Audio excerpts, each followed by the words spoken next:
Welcome to Whispered Tales by Joe, where history meets serenity and ancient stories guide you into a restful sleep.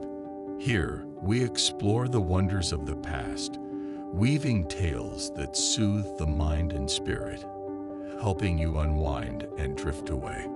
Meet John, a retired historian whose passion for uncovering the secrets of the past has led him to this very place, one of the most iconic structures in human history, the Great Wall of China. This wall, it's more than just a barrier. It's a testament to the strength, ingenuity, and resilience of countless generations. Each stone has a story to tell, and he is here to guide you through them. In this journey, we'll uncover the mysteries and legends that surround the Great Wall, delve into the lives of those who built and guarded it, and explore the profound impact it has had throughout history. As we walk alongside John, we'll step back in time to an era of emperors and warriors, poets and philosophers, where each stone of the wall whispers secrets of a distant past.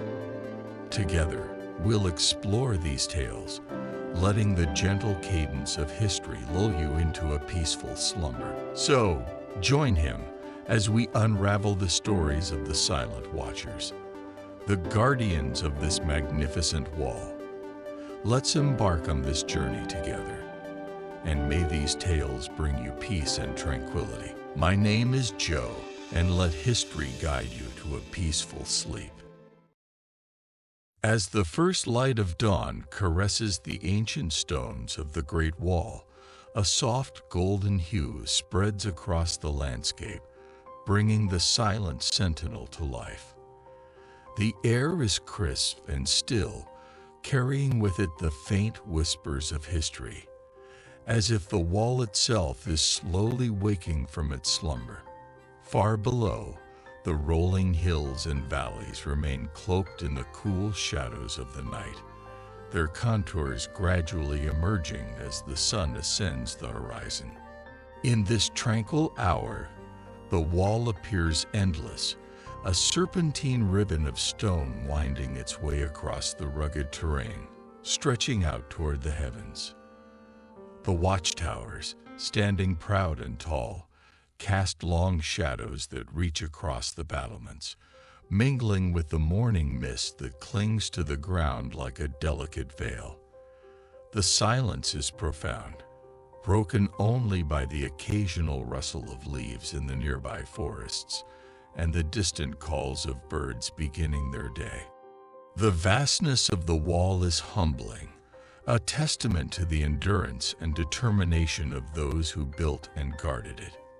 Each stone, worn smooth by centuries of wind and weather, seems to carry the weight of the past, a silent witness to the countless lives that have passed through these ancient gates.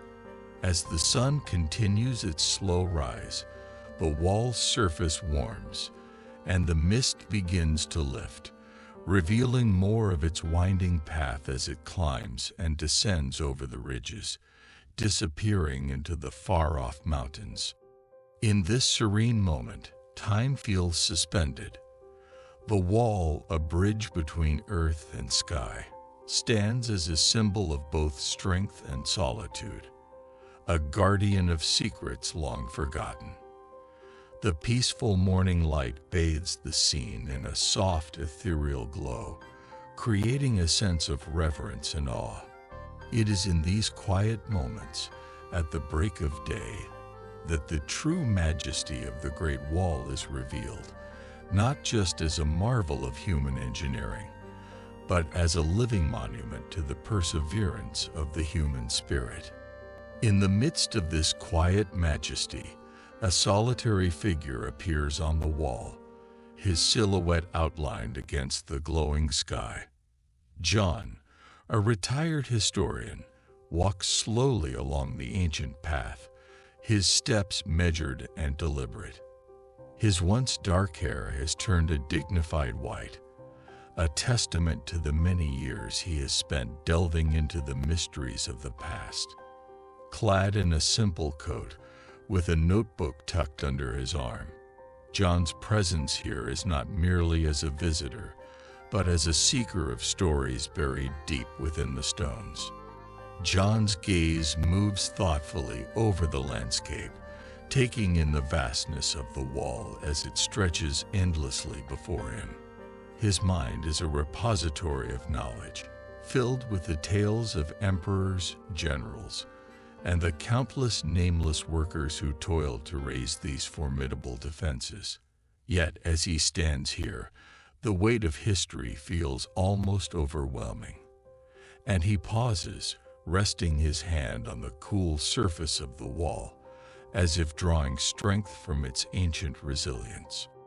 To John, the wall is not just a historical artifact. It is a living entity, brimming with stories waiting to be uncovered. Each stone, each watchtower, holds a piece of the past, and it is his mission to bring those stories to life, to share the whispers of history with those who seek to understand the world that came before. His connection to the wall is deeply personal, rooted in a lifelong passion for uncovering the truths hidden in the annals of time. As he continues his walk, the morning sun climbs higher, casting a warm glow over the wall and illuminating the path ahead. John knows that his journey along the Great Wall is more than just a physical trek. It is a pilgrimage of sorts, a way to connect with the souls who once stood guard over these battlements, to feel their presence in the stillness of the morning air. With each step, he draws closer to the stories that have long been forgotten, ready to guide his listeners through the rich tapestry of history that the wall represents. As John's steps echo softly along the ancient stones, his thoughts turn to the countless souls who once walked this same path, the silent watchers of the Great Wall. These were the soldiers who stood vigil, eyes scanning the horizon for any sign of danger, their lives dedicated to defending the empire from unseen threats.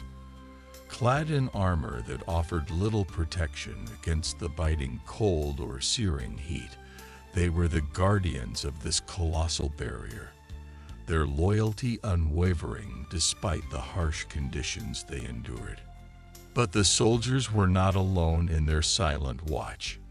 Behind the towering battlements lies the story of the laborers, the unsung heroes who toiled tirelessly to build the wall, stone by stone. These men, drawn from distant villages and humble homes, left behind their families and familiar lives to take part in a project of unimaginable scale.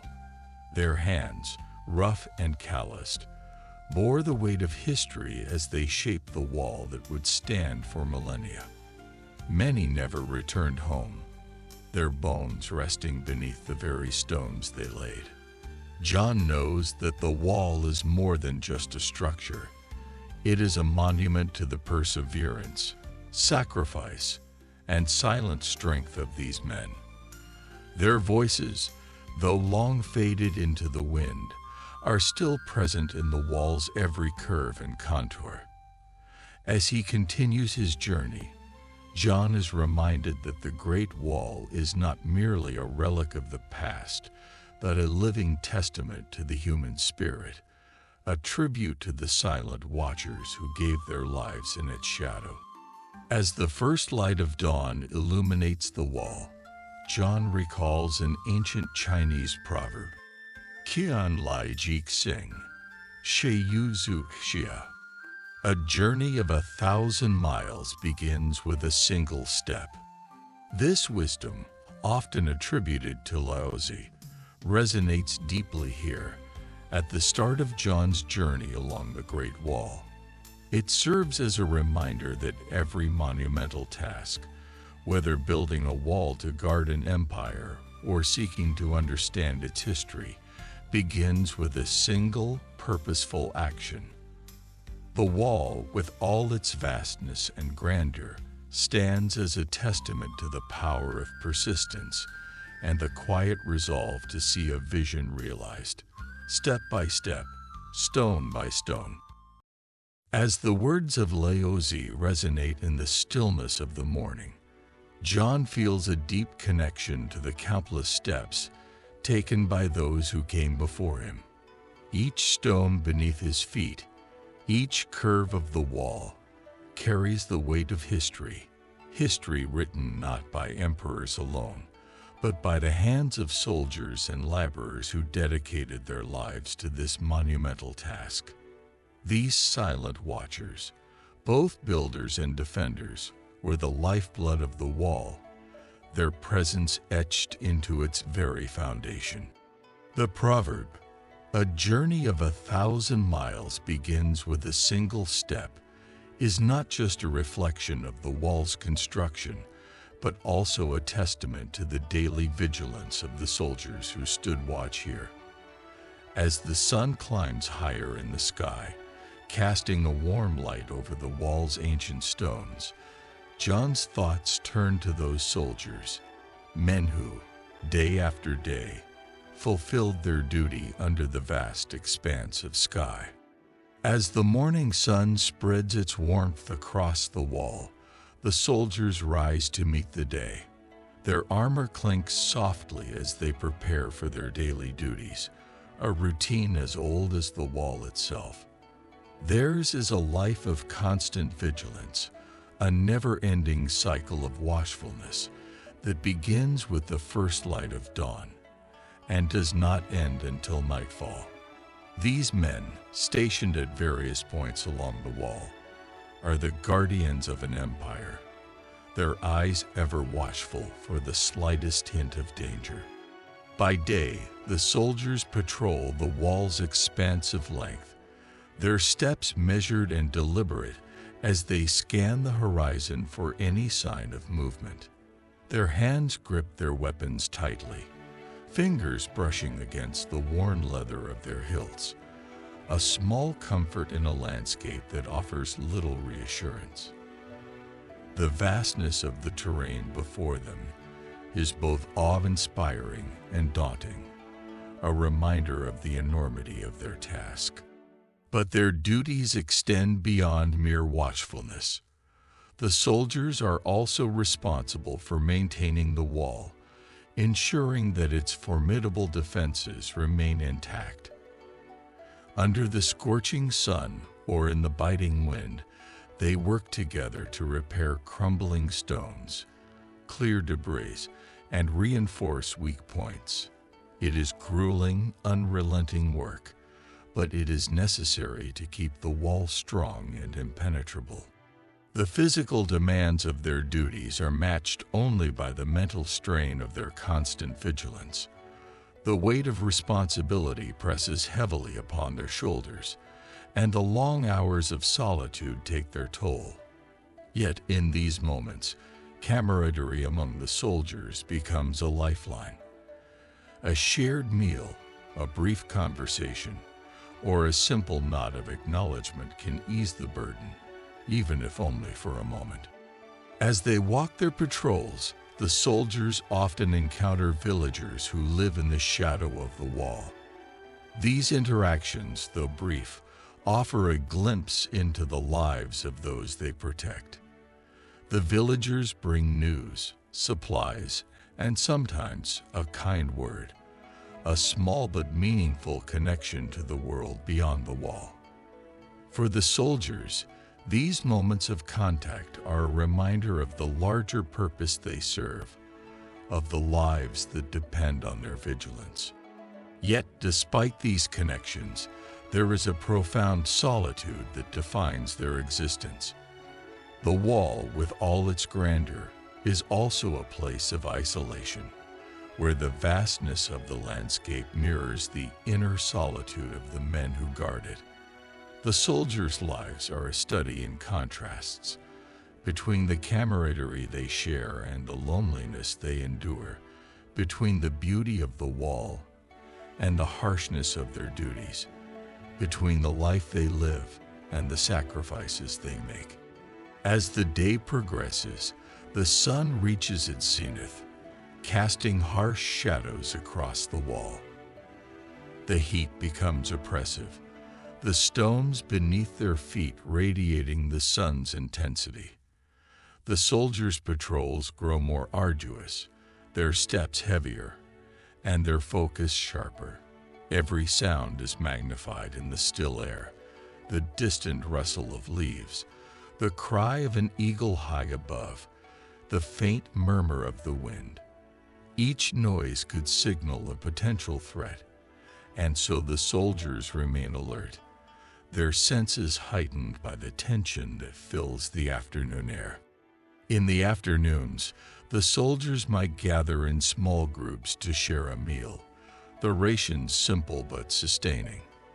This brief respite is a moment of reprieve from their duties, where the men exchange stories from their homelands, talk of families left behind, or speculate about the distant lands that lie beyond the wall.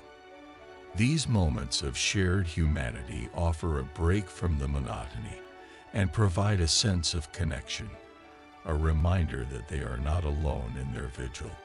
Despite the harsh conditions, there is a sense of pride among the soldiers. They understand the significance of their role in defending the empire, and this knowledge sustains them through the long hours. The wall itself becomes a symbol of their duty, a physical manifestation of their commitment and sacrifice. Each stone they maintain, each watchtower they patrol, is a testament to their unwavering dedication. As the afternoon wanes and the shadows lengthen, the soldiers prepare for the evening watch. The temperature begins to drop, and the wind picks up, bringing with it the scent of distant rain. The soldiers tighten their cloaks against the chill, their eyes scanning the horizon one last time before the night settles in.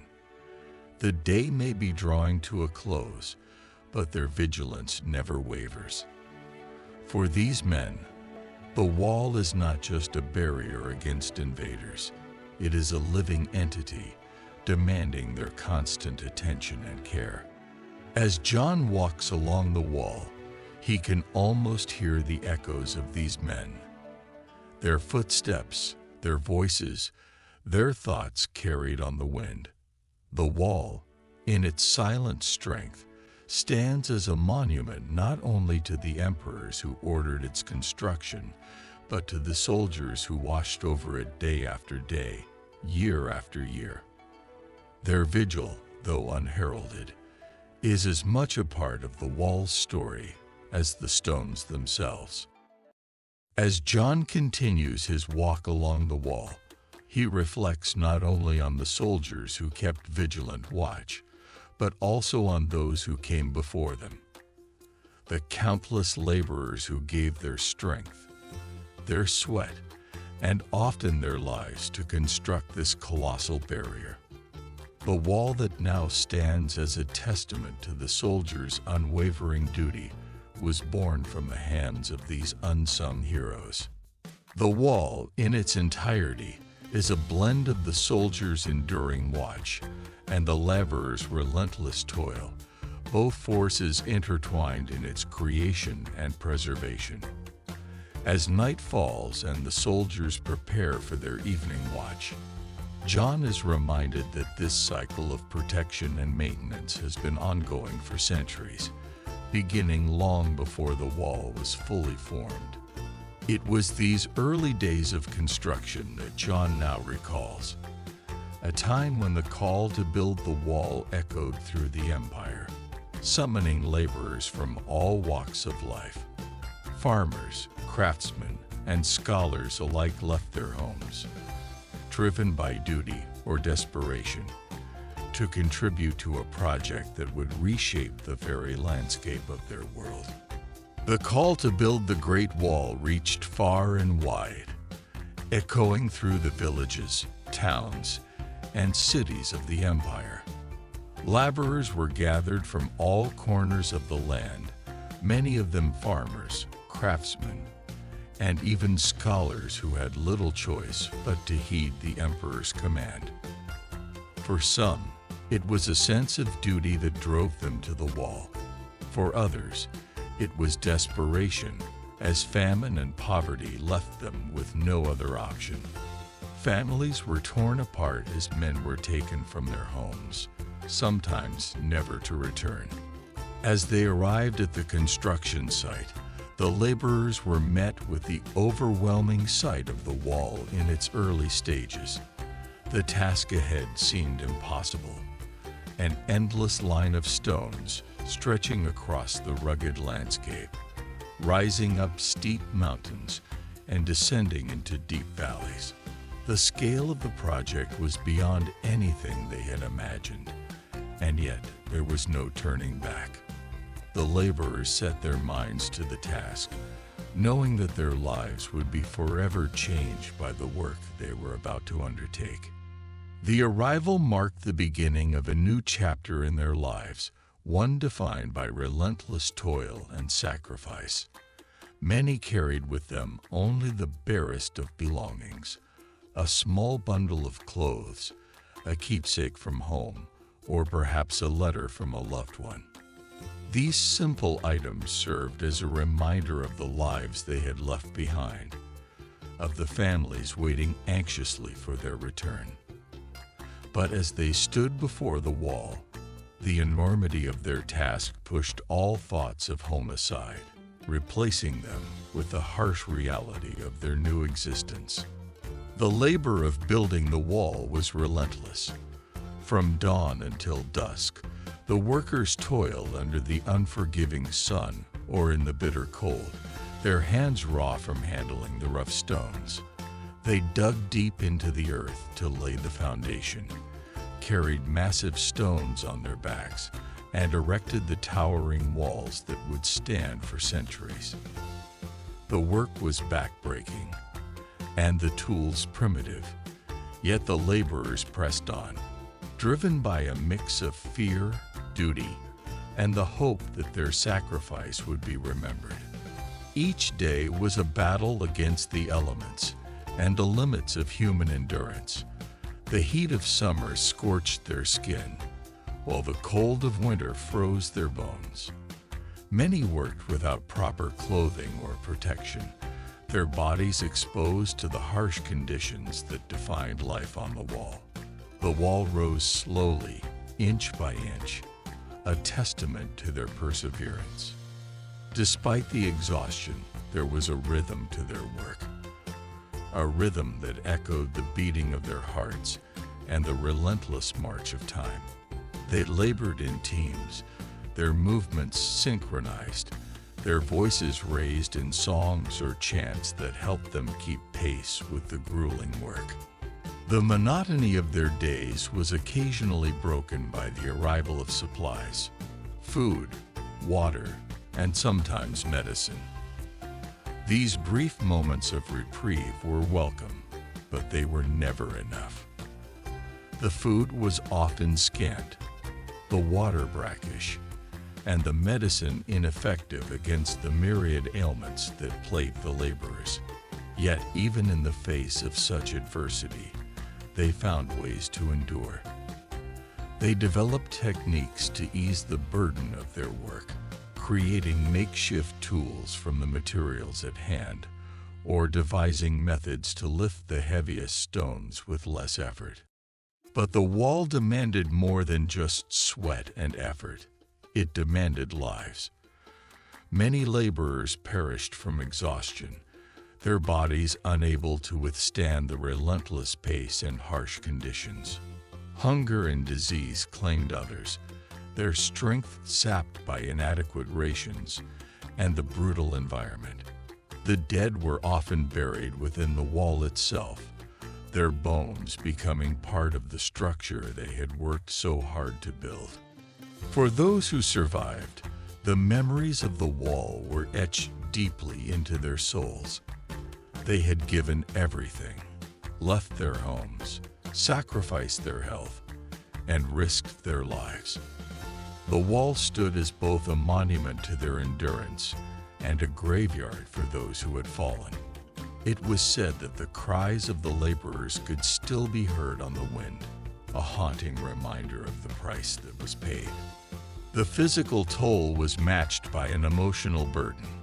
Many laborers struggled with the knowledge that their sacrifice might go unrecognized, that their names would be lost to history even as their work endured. The wall itself became a paradox, a symbol of their achievement, yet also a reminder of the countless lives it consumed. As they labored, they grappled with the idea that they were building not just a physical barrier, but a lasting testament to human perseverance, marked by the sorrow of countless untold stories. Though the names of most of the laborers have been lost to history, their legacy endures in every stone of the Great Wall. The wall is not just a marvel of engineering. It is a testament to the countless men who gave their lives to build it. Their sacrifice is immortalized in the very fabric of the wall, a symbol of human determination and resilience. As John gazes upon the wall, he is reminded of the countless stories that lie hidden within its stones. The wall is more than just a barrier. It is a living monument to the laborers who built it, a testament to their strength, and a reminder of the price of greatness.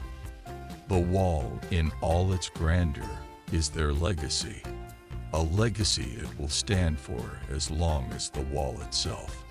In the quiet moments of reflection, the wall whispers the stories of those who built it, their voices carried on the wind that sweeps across the ancient battlements.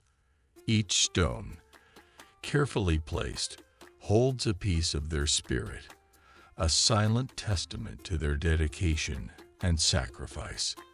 The Great Wall stands as a symbol not just of imperial power, but of the enduring human spirit, forged in the fires of toil and hardship, and immortalized in the stones that stretch across the horizon.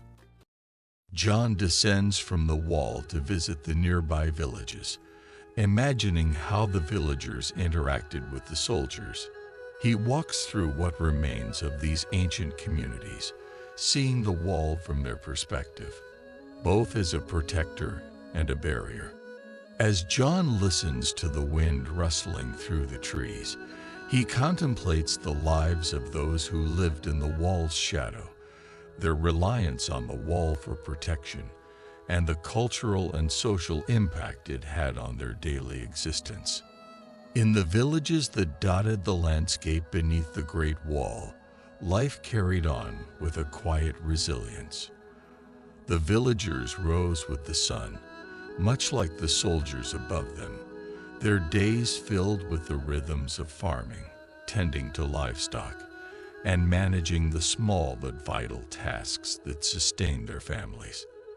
The land was both generous and unforgiving, yielding crops in good years, but demanding hard work and dedication in return.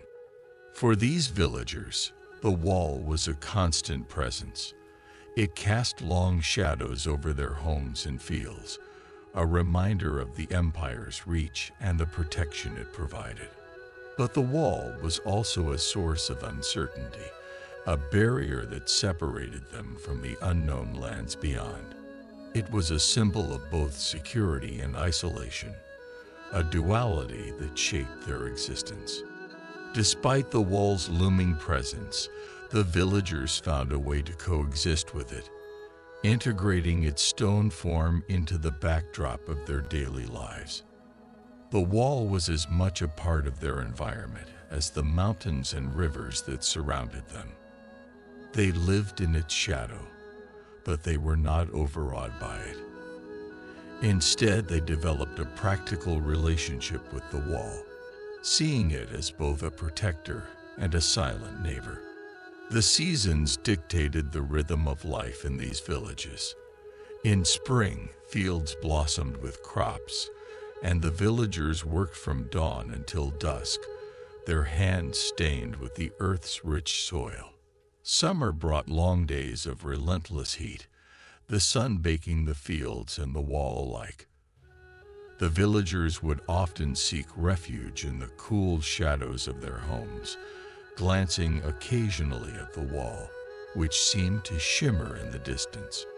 As autumn arrived, the harvest became the focus of their lives.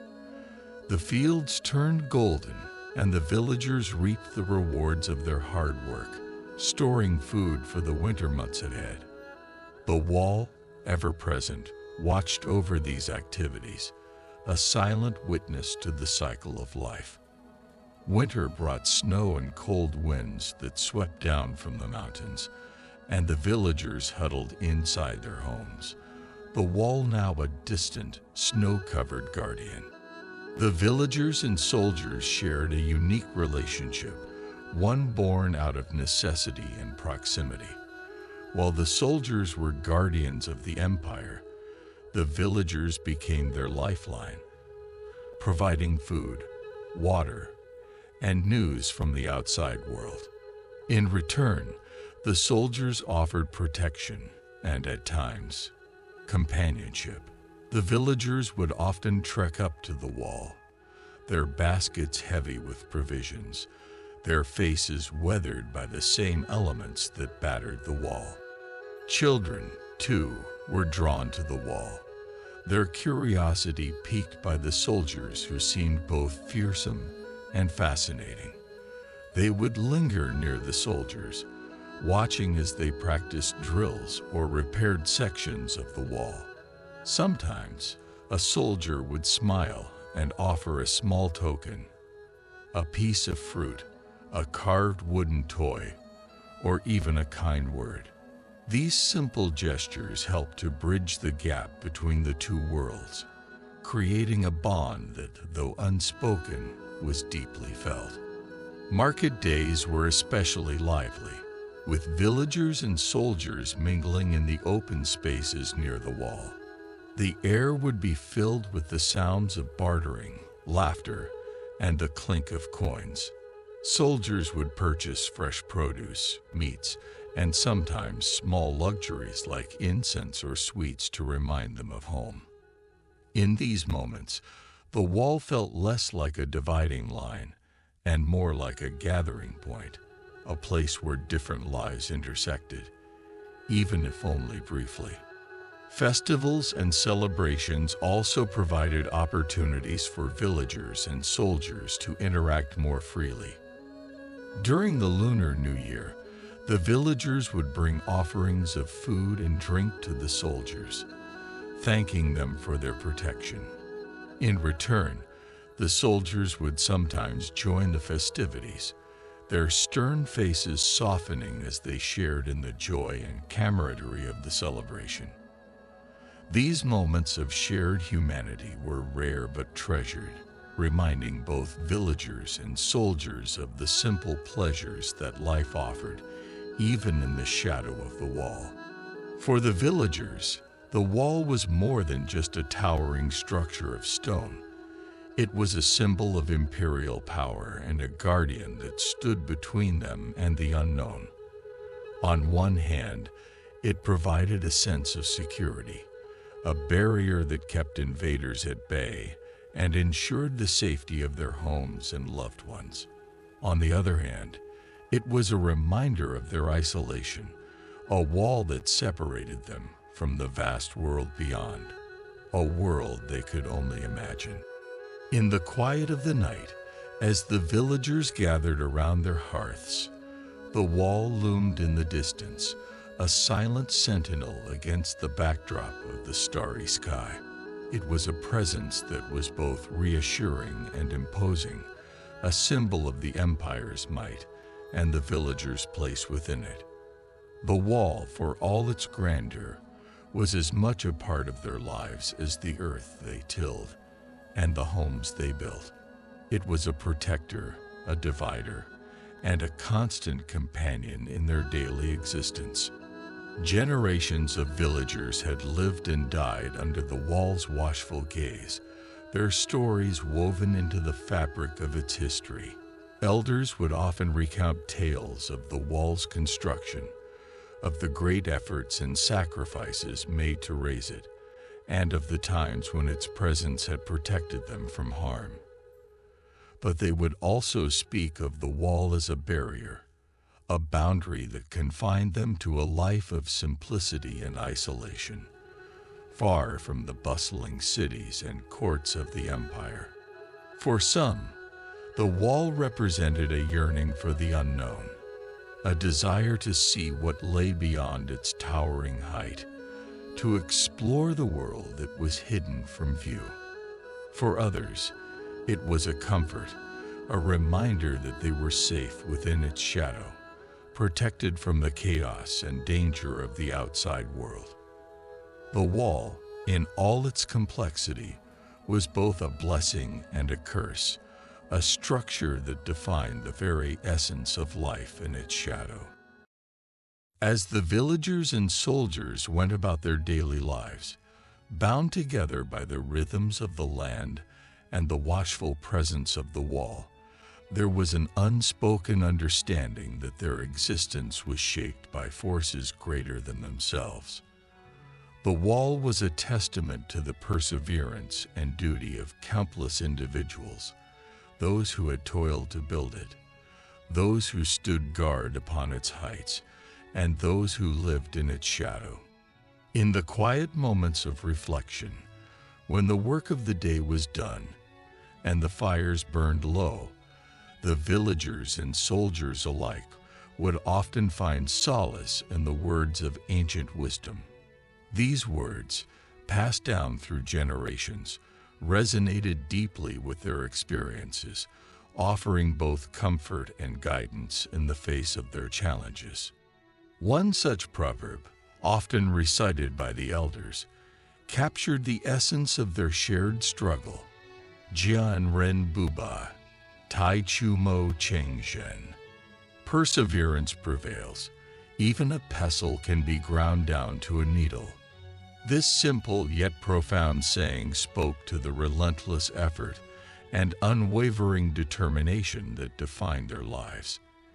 It was a reminder that no matter how insurmountable the task, how daunting the challenge, with patience and resolve, even the most difficult of obstacles could be overcome. The wall itself, a monumental achievement born from countless acts of perseverance, stood as the ultimate testament to this truth. In these words, they found the strength to continue, to endure the hardships of their lives, and to honor the legacy of those who had come before them. The wall was not just a barrier of stone, but a symbol of the enduring human spirit, forged in the fires of perseverance, and bound by the duty to protect and preserve what they held dear. As the echoes of the ancient proverb faded, John felt a deep connection to the wall, and the countless lives intertwined with its history. The wall was more than a structure. It was a testament to the enduring human spirit, built on perseverance and duty. Standing there, John could almost see the laborers placing each stone and the soldiers standing vigilant. This wall was a living symbol, a thread that connected past to present, and a story still being told. With this realization, John knew that to truly grasp the wall's legacy, he needed to delve into its ancient origins, where the vision of unity and protection first gave rise to its construction. As he walked onward, his thoughts turned to the beginnings of the wall, eager to uncover how this monumental structure came to be. The origins of the Great Wall stretch back to a time when the lands that would one day become China were a patchwork of warring states, each vying for power and territory. It was during the period of the warring states, 475 to 221 BCE, that the idea of constructing walls for defense began to take shape. The early walls, built by individual states such as Qin, Zhao, and Yan, were rudimentary barriers made of packed earth and wooden palisades. These early fortifications were designed to protect against rival states and the nomadic tribes that roamed the northern steppes. As the states battled for dominance, the strategic value of these walls became increasingly apparent. They provided a first line of defense against invaders, slowing their advance and giving the defenders time to muster their forces.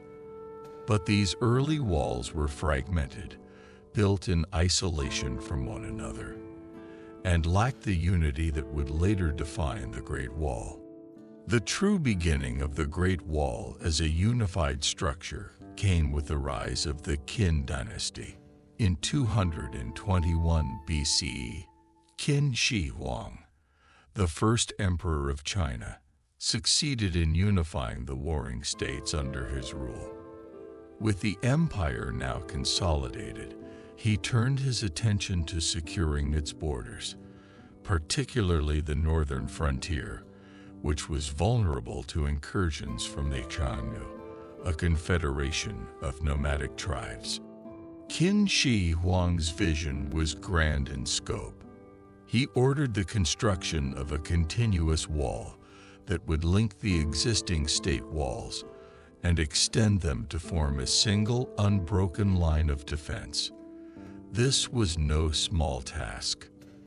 The wall would stretch for thousands of miles, following the natural contours of the land, rising over mountains and descending into valleys. The strategic decision to build along these natural barriers was deliberate, as it maximized the defensive potential of the wall by making it more difficult for invaders to breach. The construction of the wall during the Qin Dynasty was a massive undertaking that required immense resources and manpower. Hundreds of thousands of laborers were conscripted to work on the wall, many of whom were prisoners, soldiers, and commoners. The work was grueling, and the conditions harsh, with laborers toiling in extreme heat and cold, often in remote and treacherous terrain.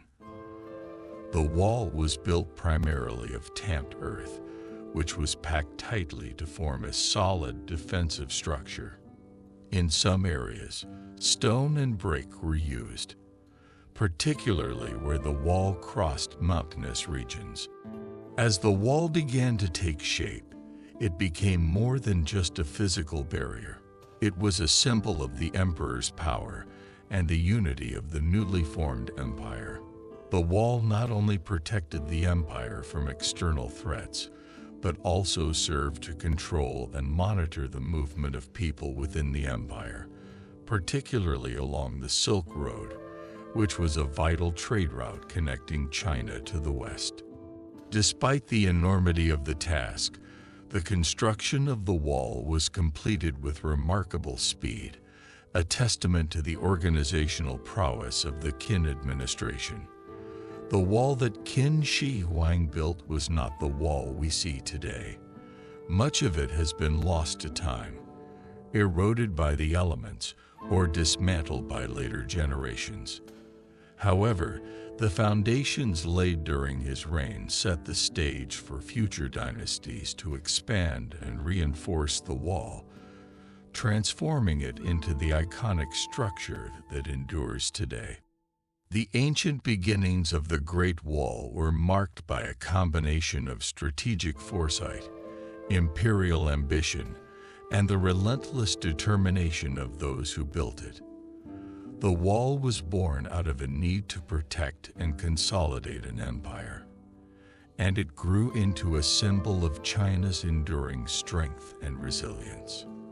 As John continues his journey along the wall, he reflects on these ancient origins, imagining the countless lives that have been touched by this monumental structure over the millennia. The construction of the wall was not merely a physical endeavor. It was a reflection of the empire's strategic and environmental understanding. The wall was designed to follow the natural contours of the landscape, making the most of the terrain's defensive advantages. In the arid deserts of the West, where the ground was flat and exposed, the wall was built lower but thicker, designed to withstand the harsh winds and the constant threat of sand erosion. Here, the foundation was deeply embedded into the earth, reinforced with layers of gravel and stone to prevent it from sinking into the shifting sands. In contrast, in the lush, forested regions of the east, the wall was built taller and more slender, weaving through the dense foliage and up steep hillsides. The foundations here had to be more flexible, accommodating the roots of ancient trees and the shifting ground caused by heavy rains. Engineers faced the challenge of constructing a wall that could stand firm against both the elements and the potential for landslides. In some areas, where the soil was particularly unstable, the foundation was fortified with a combination of wooden piles and stone, creating a resilient base that could flex without cracking. The Great Wall's ability to traverse such varied terrain without losing its structural integrity is a testament to the ingenuity of its builders. The decision to align the wall with the natural landscape not only maximized its defensive capabilities, but also minimized the environmental impact, allowing the wall to blend seamlessly into the mountains, deserts, and plains it crossed. This approach also ensured that the wall could be maintained more easily, with the natural terrain offering some protection against erosion and other forms of degradation. The watchtowers of the Great Wall were not only defensive structures, but also hubs of communication and control. Each tower was meticulously designed to serve multiple purposes. In addition to their role as lookout points, the towers housed garrisons of soldiers who lived and worked within their walls. These soldiers were responsible for maintaining the wall, training for combat, and watching over the vast stretches of land that lay before them. Inside the watchtowers, life was a mix of routine and readiness. Soldiers kept detailed logs of their observations, noting any unusual activity or changes in the landscape. They practiced archery and swordsmanship within the confines of the tower, always prepared for the possibility of an attack. The towers were equipped with storerooms filled with weapons, food supplies, and medical provisions, ensuring that the soldiers could sustain themselves during sieges or long winters. The architecture of the watchtowers varied significantly along the wall, reflecting the different needs and resources of the regions they protected. In the western deserts, the towers were built with thicker walls to insulate against the extreme temperatures and to store large quantities of water. In the mountainous regions, the towers were often circular, allowing soldiers to have a 360-degree view of their surroundings. The roofs of these towers were sometimes adorned with intricate carvings or symbolic decorations, reinforcing the cultural significance of the wall as a protector of the empire. The communication system between the towers was another marvel of engineering. Soldiers used a combination of smoke signals, fire beacons, and flag systems to relay messages along the wall's vast length. In times of peace, these signals might convey routine messages about troop movements or supply needs. In times of war, they were used to alert the empire to impending invasions, with messages traveling faster than any horse could ride. This system allowed for rapid responses to threats, demonstrating the strategic foresight that went into the wall's design. The construction of the Great Wall required not only vast quantities of labor, but also a sophisticated understanding of materials science and engineering.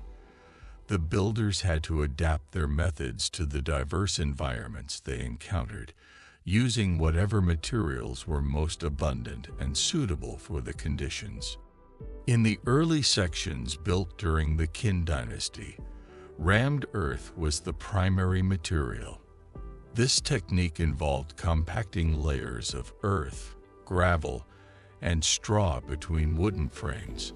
The resulting walls were thick, solid, and surprisingly durable.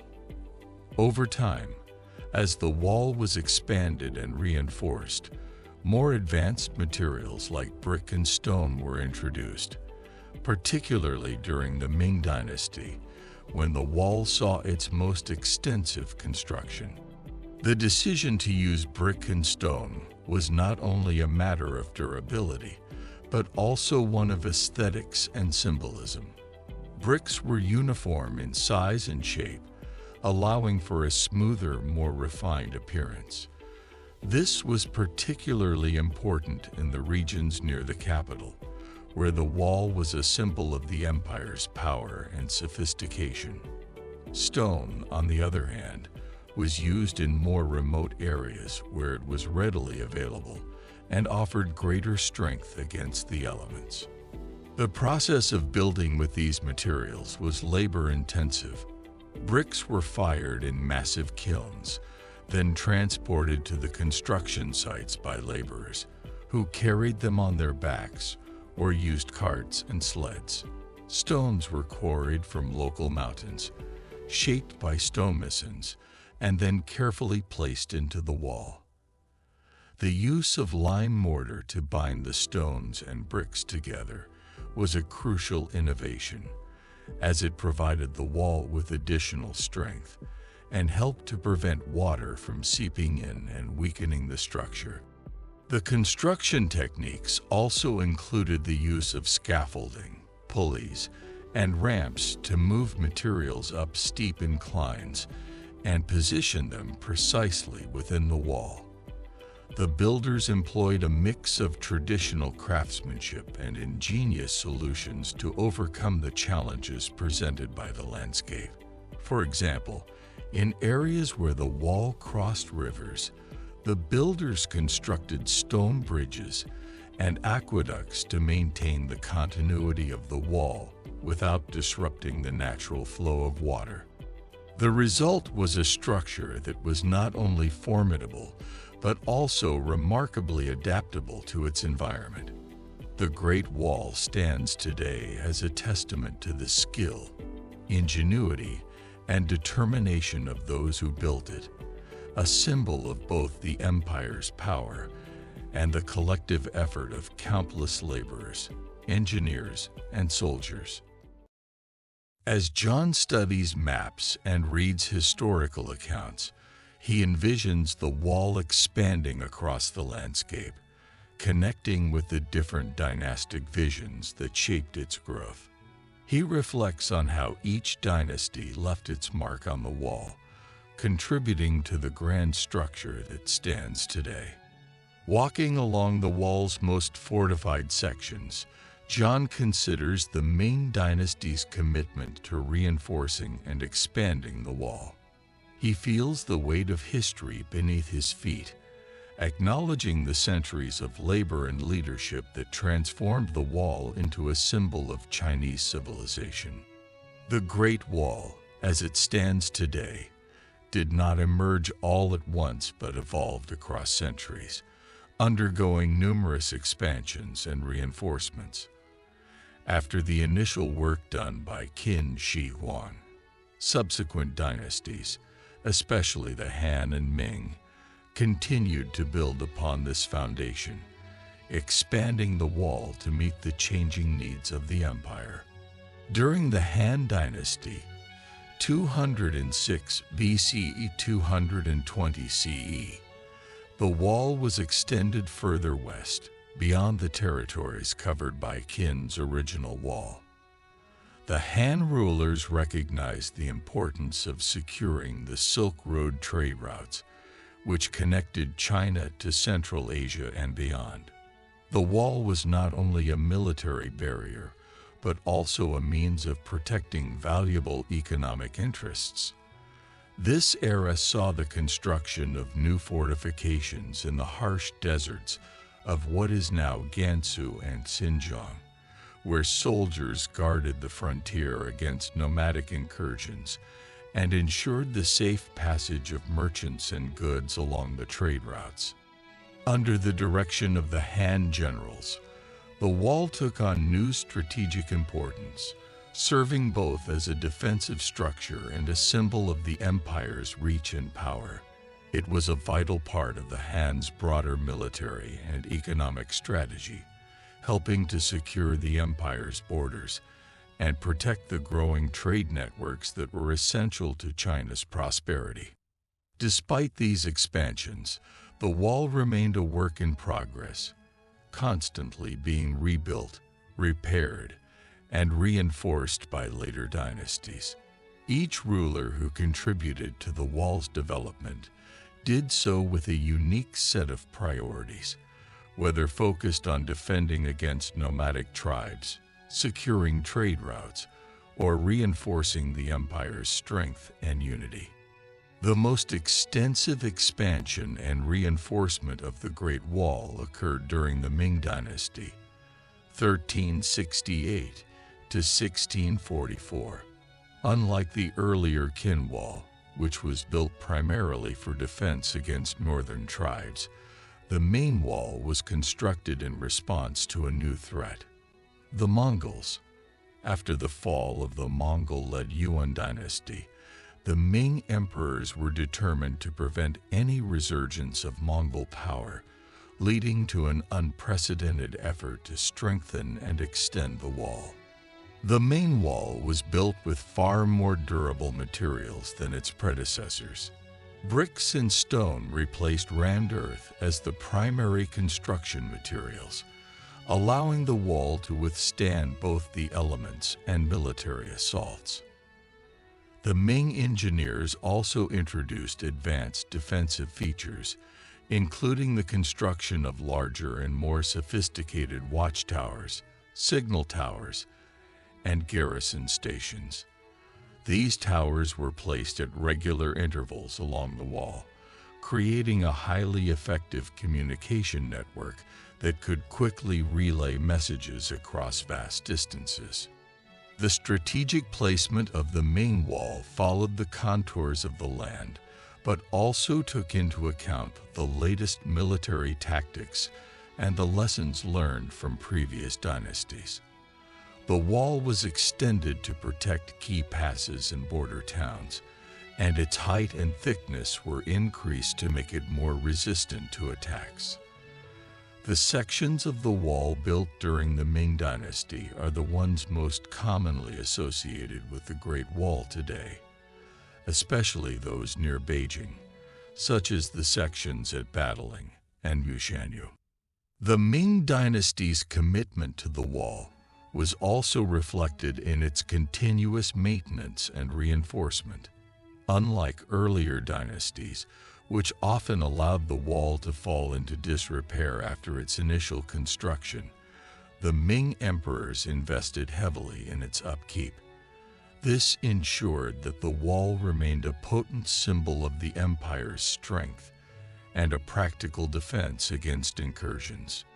The Ming expansion solidified the wall's role as a key feature of Chinese civilization. It was no longer just a defensive structure.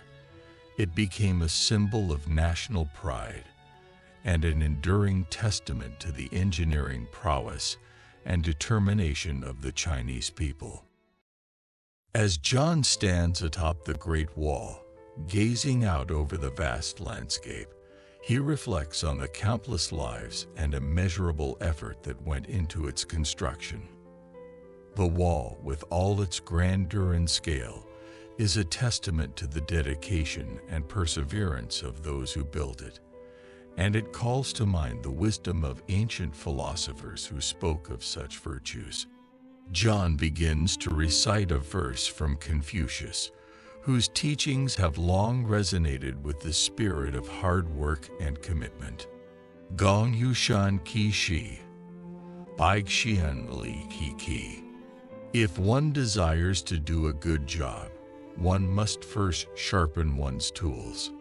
These words, simple yet profound, capture the essence of the laborer's work on the wall.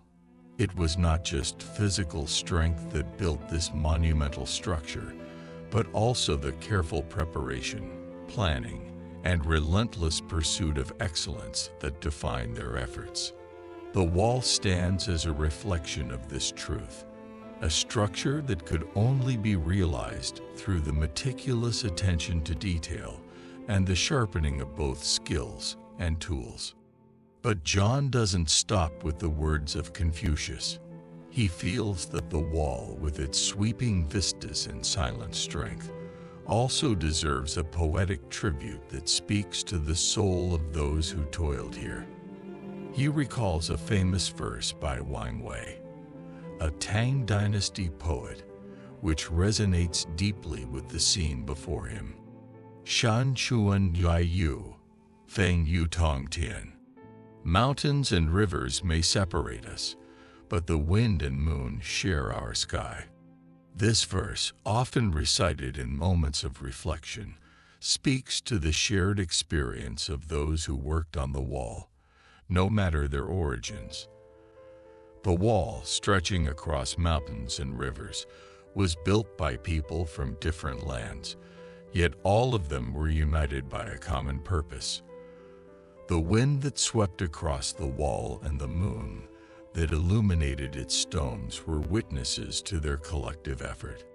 John's voice softens as he finishes the verse, allowing the words to linger in the air, much like the wall itself, which has stood the test of time. The poems and proverbs he recites remind him that the wall is more than just a physical barrier. It is a symbol of human endurance and the shared struggles that transcend time and place.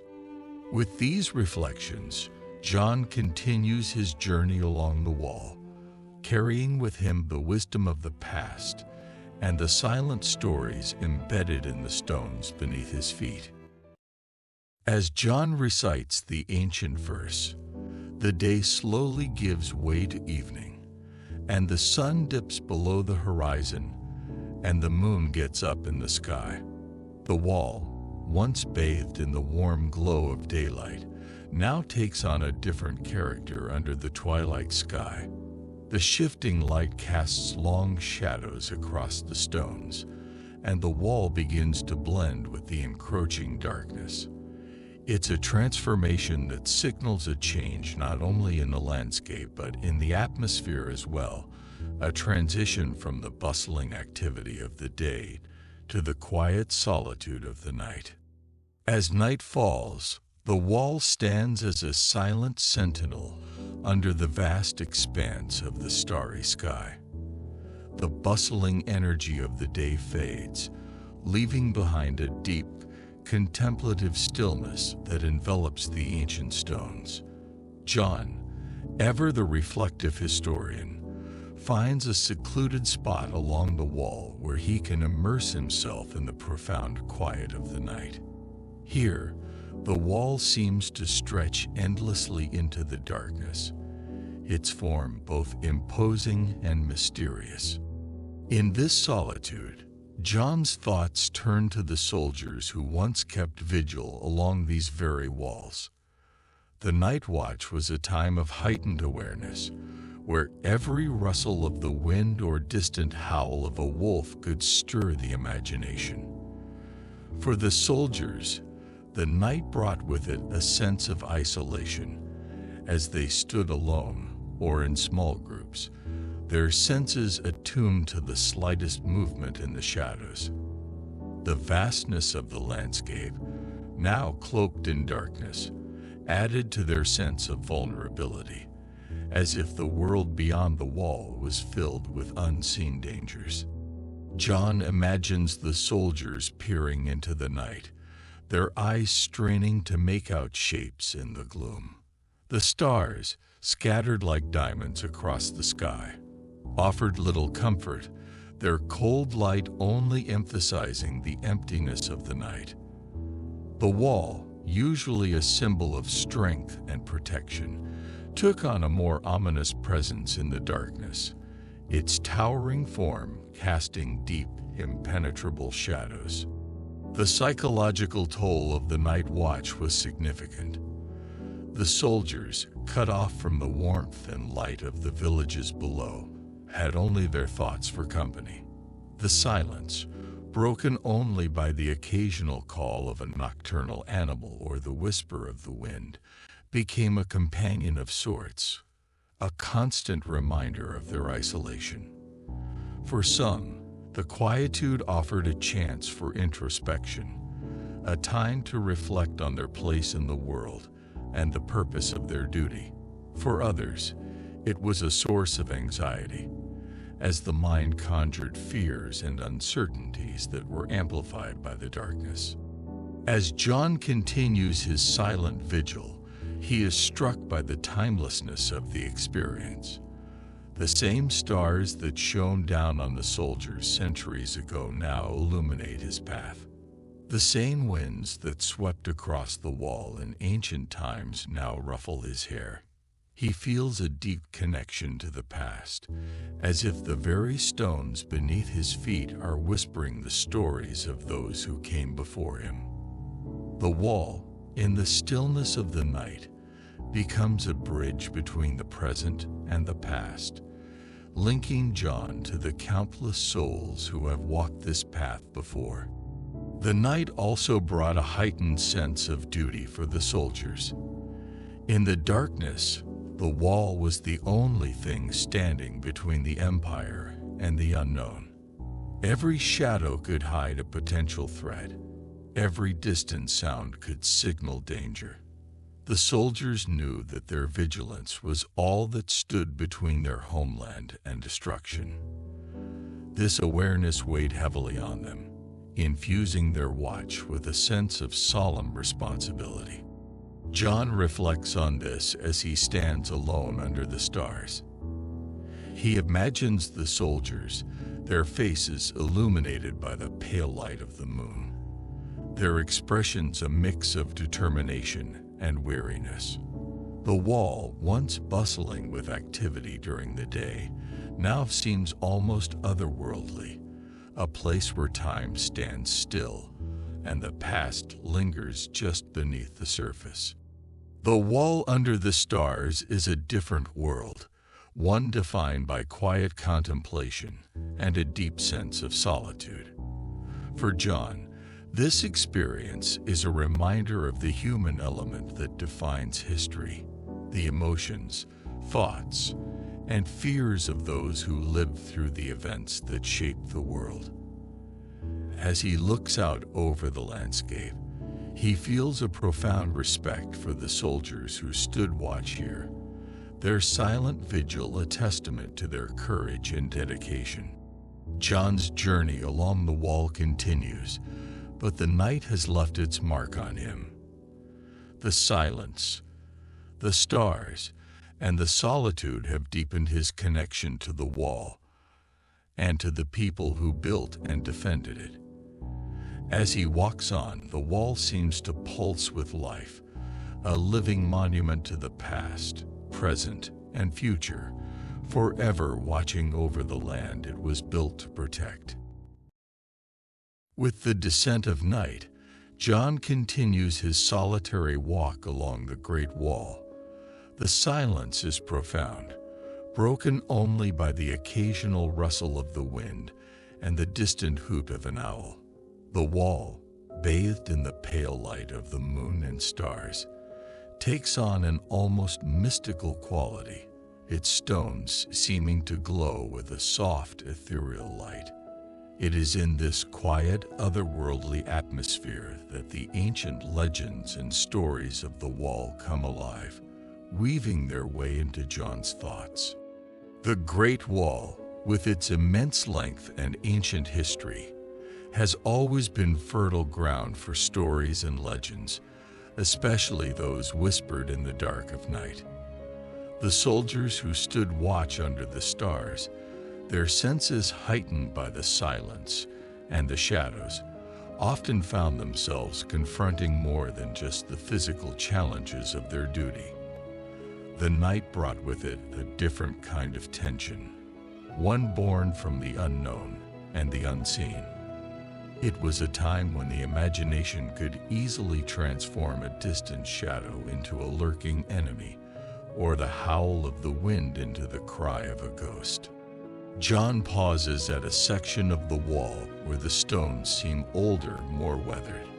He can almost hear the echoes of the past, the stories that the soldiers might have told each other to pass the time, or perhaps to ward off the fears that crept into their hearts as the darkness closed in around them. These stories, passed down through generations, have become an integral part of the wall's history, blending fact with fiction, reality with myth. One of the most enduring legends associated with the wall is that of the Long Night Walker. According to this tale, on certain nights when the moon is full, a lone figure can be seen walking the length of the wall, moving silently from one watchtower to the next. Some say this figure is the spirit of a soldier who died defending the wall, unable to find peace in death, and doomed to patrol the wall for eternity. Others believe it is a guardian spirit, watching over the wall and the land it protects, ensuring that no harm comes to those who serve the empire.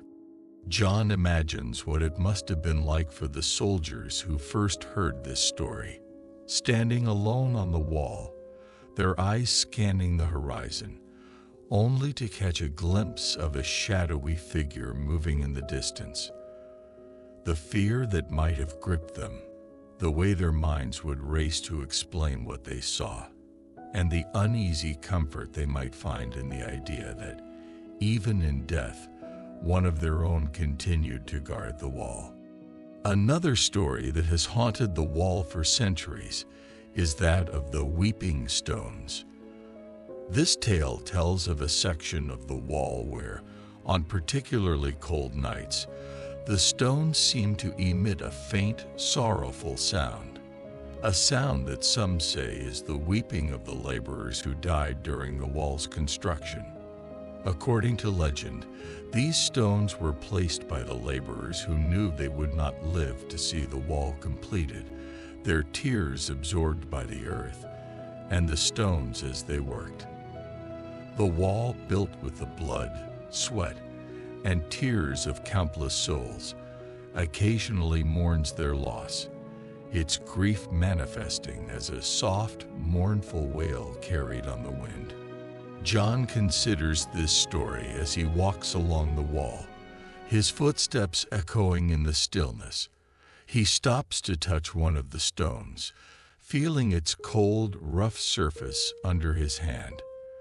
The night is quiet, but in the silence, he can almost hear the faintest of sounds. Perhaps it's just the wind, or perhaps it's something more. The story of the Weeping Stones, though likely born from the imaginations of weary soldiers, resonates with him. It speaks to the deep emotional and physical toll that the construction of the wall took on those who built it, a reminder that the wall is as much a monument to their sacrifices as it is a defensive structure. There are also tales of mysterious lights that appear along the wall on certain nights, known as the Lanterns of the Lost. These lights are said to be the spirits of soldiers who died in battle, their souls forever wandering the wall in search of peace. The lights, often described as glowing orbs or flickering lanterns, are believed to lead those who follow them to a safe place, or in more sinister versions of the tale, to their doom. John can imagine the fear and awe that such lights would inspire in those who saw them, especially in an era when the unknown was often explained through the lens of the supernatural. As John continues his journey, He reflects on how these stories, whether born from fear, loss, or the need to explain the unexplainable, have become a part of the wall's identity. The wall is not just a physical structure, it is a repository of human experiences, emotions, and imagination.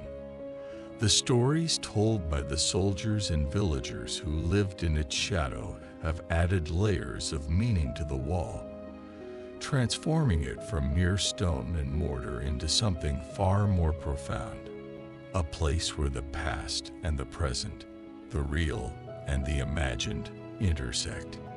These legends, though rooted in the fears and beliefs of the past, continue to captivate those who hear them. For John, they add another dimension to his understanding of the wall. As he walks under the stars, the stories of the long night walker, the weeping stones, and the lanterns of the lost linger in his mind, casting the wall in a new, mysterious light. The wall, in its silent watch, becomes a place of endless stories, each stone holding a memory, a legend, or a whisper of the past. As the night deepens, John feels a sense of connection to all those who have walked this path before him, those who lived, fought, and died on the wall, and those who, like him, have come to listen to its stories. The wall at night is a place of reflection, where the boundary between reality and myth blurs, and where the past is never far from the present.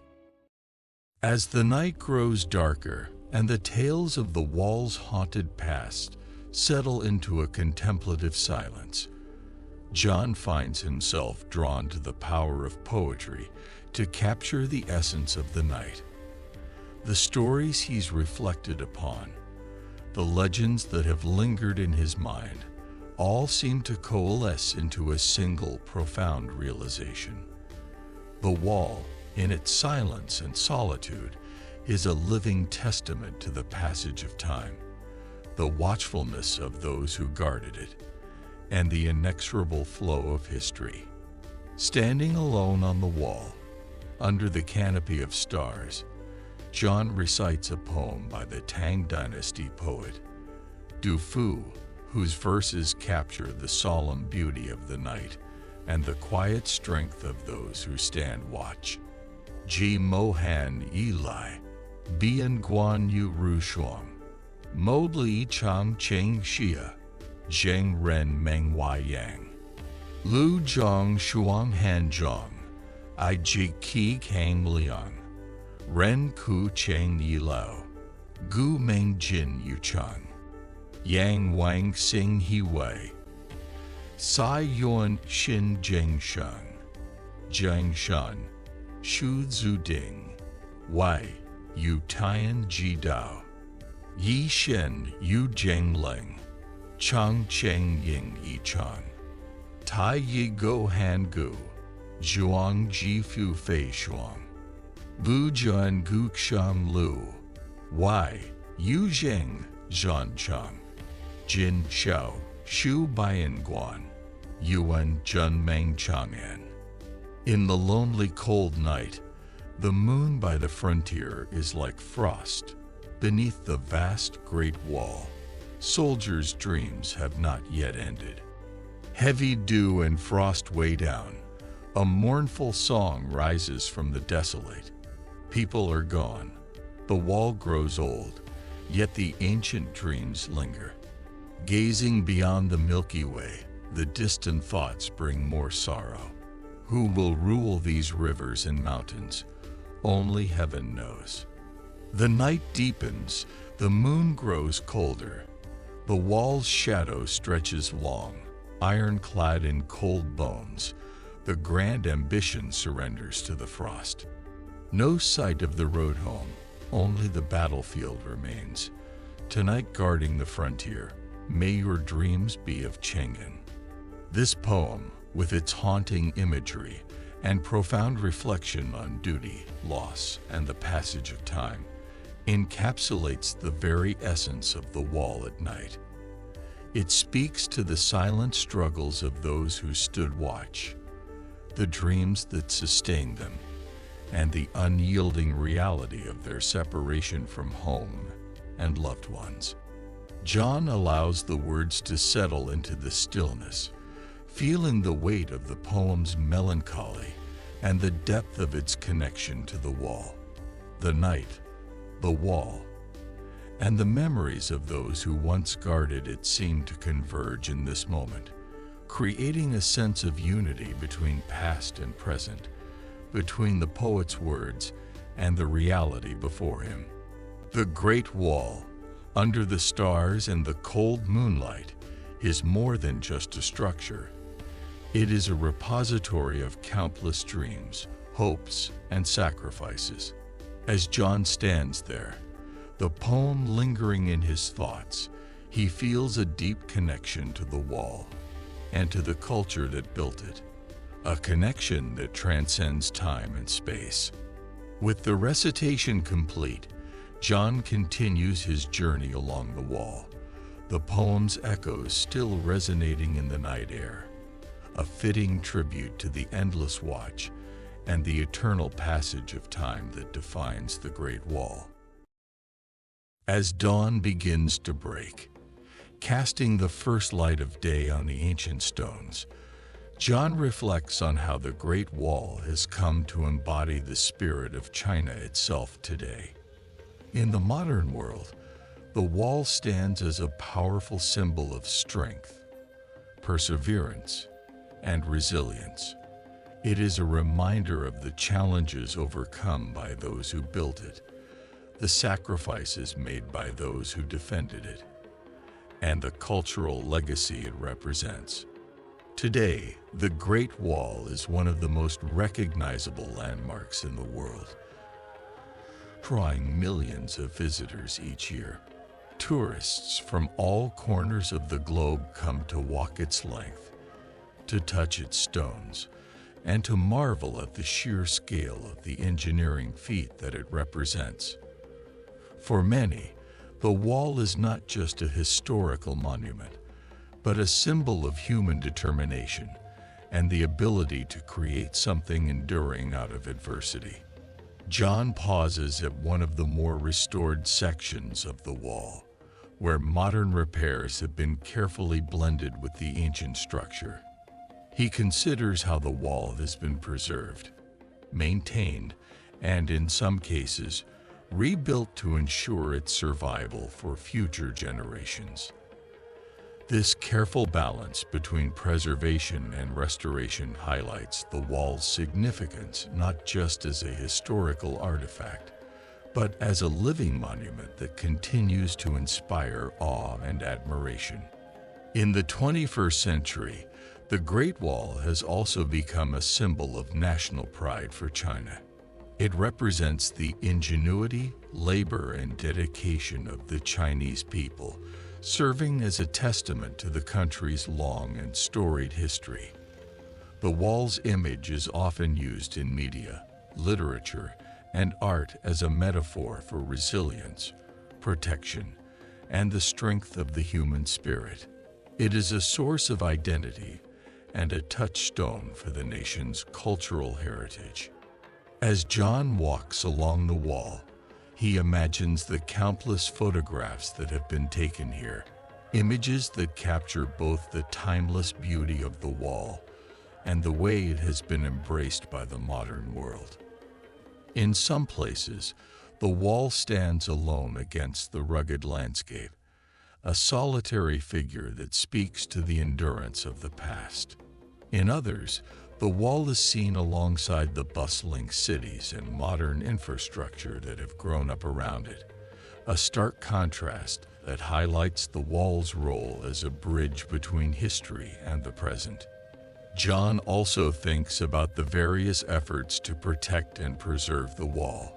From government initiatives to international collaborations, there has been a global recognition of the wall's significance. It has been designated a UNESCO World Heritage Site, ensuring that it receives the protection and care needed to maintain its grandeur. These efforts reflect a shared understanding of the wall's importance, not just to China, but to the world as a whole. However, John is also aware of the challenges that the wall faces in the modern era. Environmental factors, tourism, and the passage of time have all taken their toll on the structure. In some sections, the wall is crumbling, its stones eroded by wind and rain, its foundations weakened by the shifting earth. The need for ongoing preservation is critical, and John is reminded that the wall's enduring presence is not guaranteed. It requires vigilance and care from those who value its legacy. As he continues his journey, John contemplates how the wall's meaning has evolved over time. What was once a military fortification has become a symbol of peace, unity, and cultural pride. The wall's enduring presence serves as a reminder of what can be achieved through collective effort and determination. It is a testament to the idea that even in the face of overwhelming challenges, something lasting and significant can be created.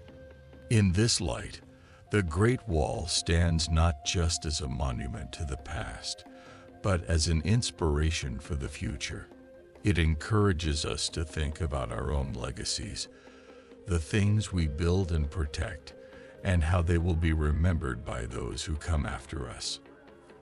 For John, the wall is a powerful reminder of the enduring strength of the human spirit, a force that, like the wall itself, can withstand the ravages of time and continue to inspire for generations to come. As John finishes his journey along the wall, we too reach the end of our story. The Great Wall stands as a symbol of resilience and endurance, much like the peaceful rest we all seek. My name is Joe. Thank you for joining us on this journey through history. May the quiet strength of the wall bring you calm and serenity tonight.